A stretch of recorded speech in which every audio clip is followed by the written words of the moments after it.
बिहार चुनाव का परिणाम भारत के लोकतंत्र के भविष्य को तय करेगा, तुषार गांधी ने ये बात कही।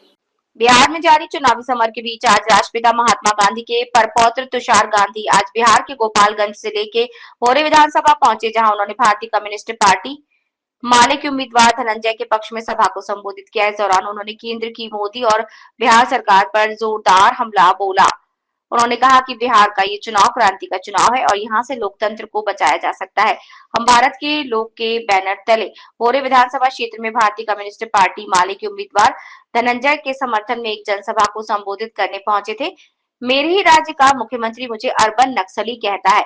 वहीं रामाश्रय सिंह मैरिज हॉल में सभा संबोधन के दौरान मुंबई निवासी तुषार गांधी ने केंद्र और राज्य सरकार पर आरोप लगाया कि वे लोकतंत्र को पूरी तरह खतरे में डाल रहे हैं और उसे खत्म कर देने पर उतारू हैं। उन्होंने कहा कि आज मेरे राज्य के मुख्यमंत्री मुझे अर्बन नक्सली कहता है।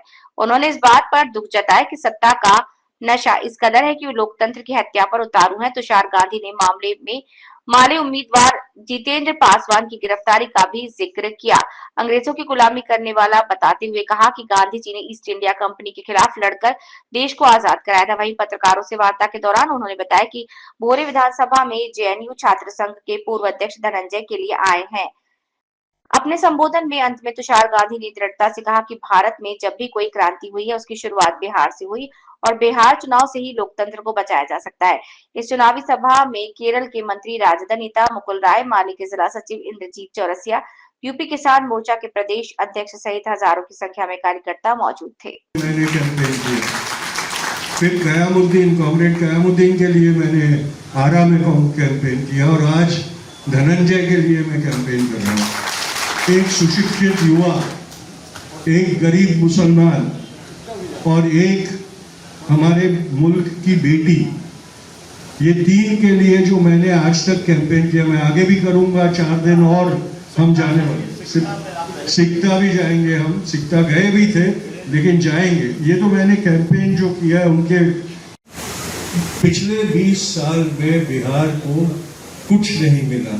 पिछले 20 साल में सत्ता मिली, जेडीयू को सत्ता मिली, उन्होंने जितने गठबंधन किए उनको सत्ता मिली, लेकिन बिहार को उसका फायदा उतना नहीं पहुंच पाया। और इसी का सबूत ये है कि 20 साल शासन करने के बाद जब चुनाव आए तो नीतीश कुमार जी को रिश्वत देने की जरूरत पड़ी वोट खरीदने के लिए।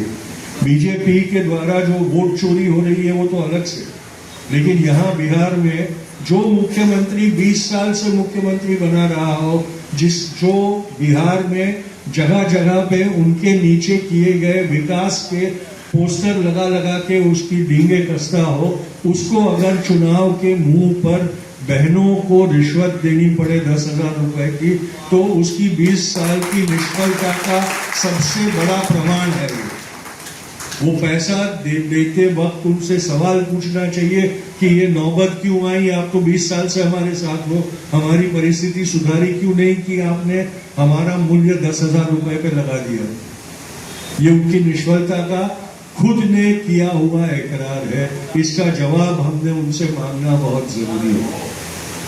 भारत के लोकतंत्र को बचाए रखने के लिए कि क्रांति का चुनाव है, भले वो बिहार की सरकार का चुनाव क्यों ना हो, लेकिन इस चुनाव का परिणाम भारत के लोकतंत्र के भविष्य को भी तय करेगा और ये बिहार के ऊपर जिम्मेदारी है।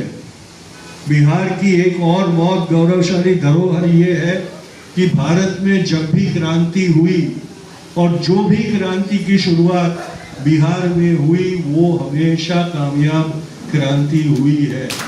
चाहे वो बापू के सत्याग्रह की चंपारण से शुरुआत हो या जेपी की संपूर्ण क्रांति की शुरुआत हो, सारी क्रांतियां जो यहाँ जिसकी चिंगारी यहाँ भड़की उसकी ज्वाला पूरे देश में फैली है। और इसलिए इस बार इस चुनाव में लोकतंत्र को बचाए रखने, संविधान को सुरक्षित रखने के लिए की लड़ाई